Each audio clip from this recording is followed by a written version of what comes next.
नमस्कार, मैं हूं पंकज मिश्रा और आप देख रहे हैं एनएन स्पोर्ट्स। और भारतीय टीम का सफ़र T20 विश्व कप में अब लगभग खत्म हो चुका है। भारतीय टीम को शुरुआती 2 मैचों में जिस तरह से हार का सामना करना पड़ा, उसके बाद टीम इंडिया ने अफगानिस्तान के खिलाफ जो मैच खेला गया उसमें वापसी भी की। लेकिन भारतीय टीम अपने बचे हुए तीनों मैच, जो कि अभी अफगानिस्तान से एक मैच हो चुका है, नामीबिया और स्कॉटलैंड से भी मैच खेलना है, और ये तीनों मैच अगर भारतीय टीम बड़े अंतर से जीत भी जाती है तो भी भारतीय टीम सेमीफाइनल में पहुंच जाएगी कि नहीं पहुंच जाएगी, इसकी संभावना बहुत कम है। इसके लिए ज़रूरी है कि दूसरी टीमें भी हमारे हिसाब से ही खेले, यानी कि कौन सी टीम किसको हराए, ये सारे समीकरण हमको बिठाने पड़ेंगे, तब जाकर के भारतीय टीम की सेमीफाइनल में जगह पक्की हो पाएगी। तो आज इस वीडियो में हम इसी पर बात करेंगे कि भारतीय टीम जो T20 विश्व कप में लंबे समय से तैयारी कर रही थी, उसको इस शुरुआती 2 मैचों में हार का सामना करना पड़ा, और किन खिलाड़ियों की कमी भारतीय टीम को इस सीरीज़ में यानी कि इस विश्व कप में खलती हुई नज़र आई। लेकिन इससे पहले कि वीडियो शुरू हो, अभी के अभी हमारे चैनल एनएन स्पोर्ट्स को सब्सक्राइब कीजिए और साथ में जो आपको बेल आइकन दिख रहा है उसे भी प्रेस ज़रूर कर दीजिए। तो भारतीय टीम को जिन खिलाड़ियों की कमी खली, जिनकी कमी महसूस हुई, उसमें सबसे बड़ा और पहला नाम है शिखर धवन का। जी हाँ, शिखर धवन को जब आपको याद होगा कि भारत जब श्रीलंका के दौरे पर गया था तब शिखर धवन को कप्तान बना करके भेजा गया था, लेकिन जब T20 विश्व कप की टीम का ऐलान किया गया तो शिखर धवन उस टीम में नहीं थे, क्योंकि भारत के पास और तमाम सारे विकल्प थे सलामी जोड़ी के लिए। KL राहुल थे, रोहित शर्मा थे, ईशान किशन थे, इवन विराट कोहली ने भी काफ़ी पहले कहा था कि वो भी ओपनिंग कर सकते हैं, इसलिए शिखर धवन को टीम में शामिल नहीं किया गया। लेकिन जब मैचेस शुरू हुए, जब भारत पाकिस्तान के खिलाफ मैच हुआ, जब न्यूजीलैंड के खिलाफ मैच हुआ, तो लगा कि शायद शिखर धवन की कमी यहाँ पर महसूस की जा रही है। शिखर धवन भारत के बाएं हाथ के बल्लेबाज हैं, और भारत का जो टॉप ऑर्डर आपको इस समय दिखाई पड़ रहा है उसमें सब दाहिने हाथ के ही बल्लेबाज हैं। रोहित शर्मा, KL राहुल, विराट कोहली, ये सभी दाहिने हाथ के बल्लेबाज हैं। और शुरुआत का जो मैच था पाकिस्तान के खिलाफ, उसमें शाहीन शाह अफरीदी ने जिस तरह से बाएं हाथ से तेज़ गेंदबाजी डाली और भारत का टॉप ऑर्डर पूरी तरह से बिखर गया था उस मैच में। उसके बाद जब न्यूजीलैंड के खिलाफ जो मैच दूसरा खेला गया, उसमें इसी शायद कमी के महसूस करने के चलते दूसरी एक सलामी जोड़ी उतारी गई, जिसमें आपने देखा कि ईशान किशन KL राहुल के साथ ओपन करने के लिए आए, लेकिन ईशान किशन के पास उतना अनुभव नहीं था कि वो टीम को या पारी को आगे बढ़ा पाते। यहीं पर अगर शिखर धवन होते, जो कि बाएँ हाथ के बल्लेबाज हैं, तो भारत के लिए थोड़ी आसानी हो सकती थी।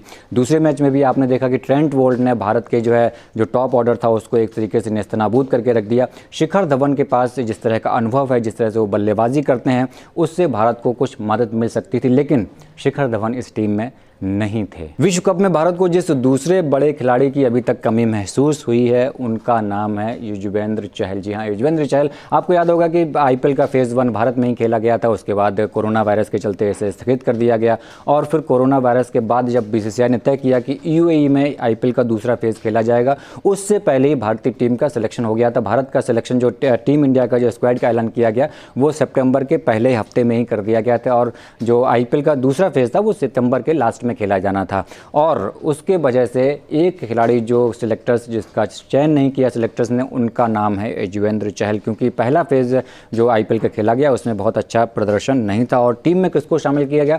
टीम में शामिल किया गया वरुण चक्रवर्ती को, जिनको जादुई गेंदबाज कहा जा रहा था, जिनको करामाती गेंदबाज कहा जा रहा था।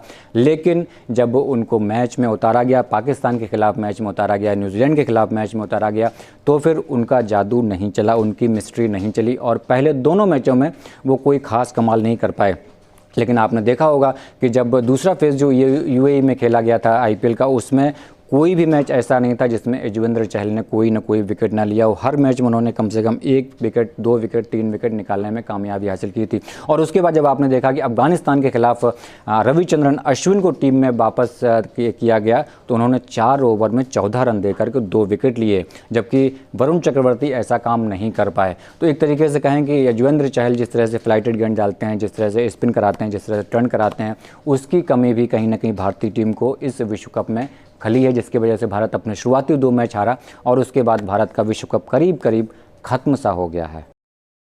और अब बात करते हैं उस तीसरे खिलाड़ी की जिसकी कमी भारतीय टीम को इस विश्व कप में खली है। हालांकि वो खिलाड़ी टीम में है स्क्वाड में है लेकिन प्लेइंग 11 का हिस्सा नहीं हो सकता है। हम बात कर रहे हैं श्रेयस अय्यर की। जी हाँ, श्रेयस अय्यर भारत के स्क्वाड में है लेकिन वो स्टैंड बाई खिलाड़ी हैं और प्लेइंग 11 का हिस्सा नहीं हो सकते हैं। आपको मालूम है कि प्लेइंग 11 में वही हिस्सा हो सकता है टीम का जो 15 खिलाड़ियों में शामिल हो, लेकिन वो स्टैंड बाई खिलाड़ी में है श्रेयस अय्यर। तो जिस तरीके से भारत का टॉप ऑर्डर कोलैप्स हुआ पहले और दूसरे मैच में, रोहित शर्मा, विराट कोहली या फिर केएल राहुल, वहाँ पर ज़रूरत थी कि एक मिडिल ऑर्डर में एक ऐसा बल्लेबाज भारत के पास होता जो मिडिल ओवर्स में सिंगल्स और डबल लेकर के भारत का स्कोर थोड़ा सा आगे बढ़ा पाता और उसके बाद ज़रूरत पड़ने पर चौके छक्के भी लगा पाता। लेकिन वहाँ पर कमी खली, ना तो वो काम रविंद्र जडेजा कर पाए, ना ही वो काम हार्दिक पांड्या कर पाए और ना ही वो काम ऋषभ पंत कर पाए। ये हम बात कर रहे हैं शुरुआती 2 मैचों की जो भारत ने पाकिस्तान के साथ खेला और उसके बाद न्यूजीलैंड के खिलाफ खेला।